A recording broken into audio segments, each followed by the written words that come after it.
Ayan po, si Pongkan. Siya po ang nagbukas niyan. Tingnan niyo. Ayan. Yang matalinong po siya, si Pongkan.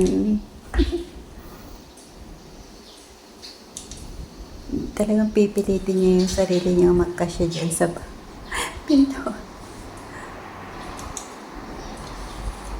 Ayan. Nagpagulong-gulong na siya eh. Ano, kaya mo pa? Pipilitin niya talaga yung sarili niya. Tatanggalin niya yung bote kasi yun nakaharap. O, tinulak niya. Diba? O, di nakapasok siya. Talino.